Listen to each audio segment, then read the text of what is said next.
Okay, so this is the model 35203-0782. The wiring instructions do not cover this model at all.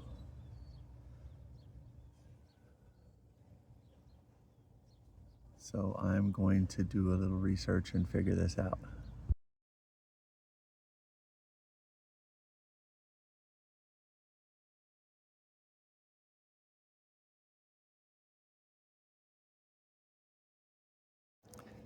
Okay, after doing a little more research, this right here is the PTCR that's got to come out.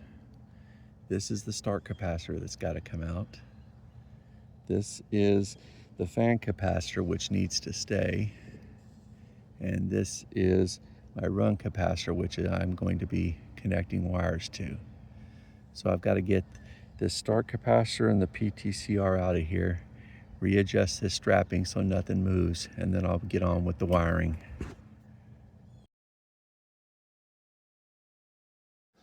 All right, so the PTCR and the start capacitor are both out, and I've removed their leads.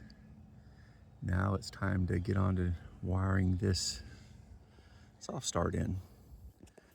And just so you know, I've already connected the box the way it says to connect it on the other side, and run the wires over here, and I'll strap them all up when I'm done. Okay, so we've connected the two white wires together from the soft start and the compressor, and we've put the red with the red, and behind it you can see the yellow with the yellow, and then I've redone the strap, that is, so that the capacitors that are left are in there securely. All right, since I have no high pressure relay, I've put the black and purple with the black from the soft start. I've put the red onto the run capacitor with the other red, the yellow from the run capacitor on with the other yellow, and then tied the white wire from the compressor into the white wire from the soft start. Let's cross our fingers and see if this works. Okay, so the finished product. The white from the compressor, the white to the soft start. The black and purple, black from the compressor, purple from wherever it comes from, and then the black from the soft starter together. The red from the soft start is on the run capacitor with the other red, and the yellow from the soft start is on the run capacitor across from the yellow on the other side there. It's all tied up nice and neat, wires out of the way. We're gonna go give it a start and see if it runs. Okay, y'all, it's all buttoned up. I'm gonna plug it in before I put the cover back on it. I am gonna put the barrier on there to keep the water off of it from going in also.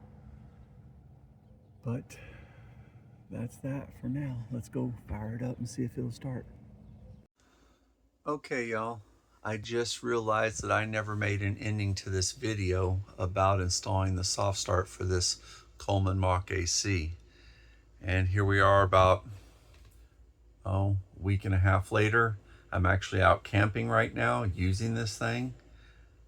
It's working great like it's supposed to.